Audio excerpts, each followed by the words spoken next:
Olá pessoal, hoje viemos falar para vocês sobre 5 movimentos separatistas em busca de independência de diversas partes do globo.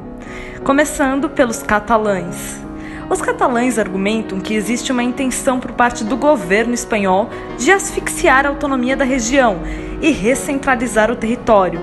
Além disso, os independentistas alegam que, como a região representa 19% do PIB do país, contribui demais para a economia e acaba financiando as demais comunidades do território, o que para eles é extremamente injusto. A Catalunha nunca chegou a ser uma nação independente, mas tem um governo próprio conhecido como Generalitat.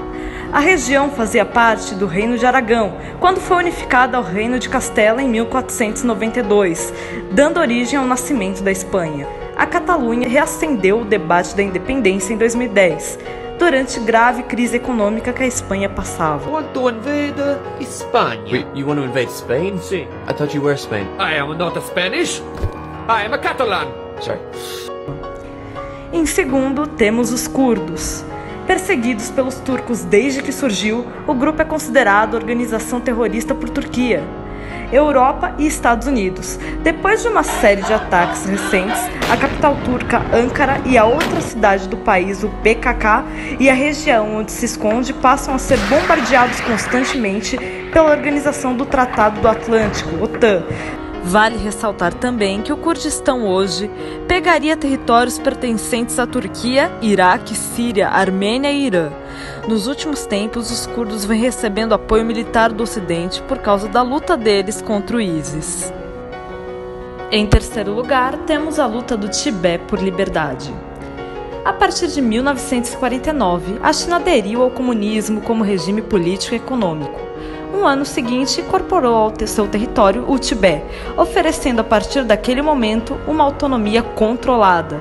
Os habitantes do Tibete, um território localizado ao sudoeste da China, eram adeptos da religião budista liderada pelo espiritual supremo Dalai Lama.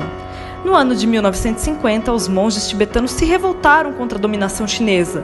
Tal revolta resultou em um grande fracasso, pois foram arrasados pelas tropas inimigas. Com essa revolta, o líder espiritual foi forçado a se retirar do país e encontrou exílio na Índia. Recentemente, aumentaram os apoios por parte dos organismos internacionais para a consolidação da independência do Tibete. Porém, isso vai contra os interesses da China. Em quarto, temos a independência da Chechênia. Apesar de viverem em uma região dominada pelos russos de orientação cristã, os chechenos se converteram ao islamismo por volta do século XIX. Em resposta a tal situação, a monarquia czarista russa decidiu anexar a Chechênia aos seus vastos domínios imperiais. Nas primeiras décadas do século XX, passado meio século de dominação russa, os chechenos aproveitaram das convulsões que colocaram a Revolução Bolchevique a caminho da Rússia.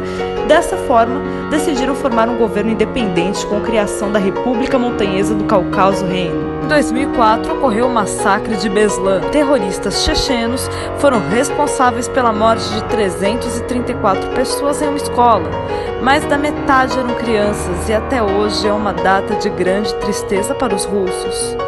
O atual líder da região é Ramzan, que tenta amenizar o espírito local por independência em troca de certa autonomia.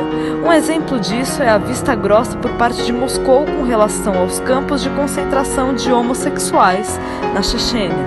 Em último, temos a independência da Escócia.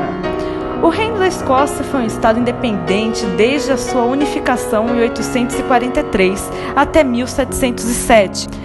Os atos de união puseram em prática o tratado através da fusão das duas nações por meio da dissolução do Parlamento da Escócia e do Parlamento da Inglaterra e suas substituições pelo novo Parlamento da Grã-Bretanha. Como resultado do disposto no tratado, assim como grande parte do relativo isolamento da Escócia, muitas instituições escocesas permaneceram separados e a identidade nacional escocesa manteve-se forte e distinta. No último referendo de 2014, a Escócia decidiu por continuar no Reino Unido, com 55% da população votando pela permanência. Mas a premier escocesa Nicola Sturgeon pretende realizar um novo referendo, já que o Brexit muda a relação da região com a Europa. É isso, galera, espero que tenha ficado claro para vocês. Lembrando que estes são alguns dos principais movimentos independentistas do globo terrestre e que ainda há muitos outros que tentam por intermédio de conflito ou acordos, e também aqueles que ainda buscam consolidar seus estados através do reconhecimento por outros e pela ONU.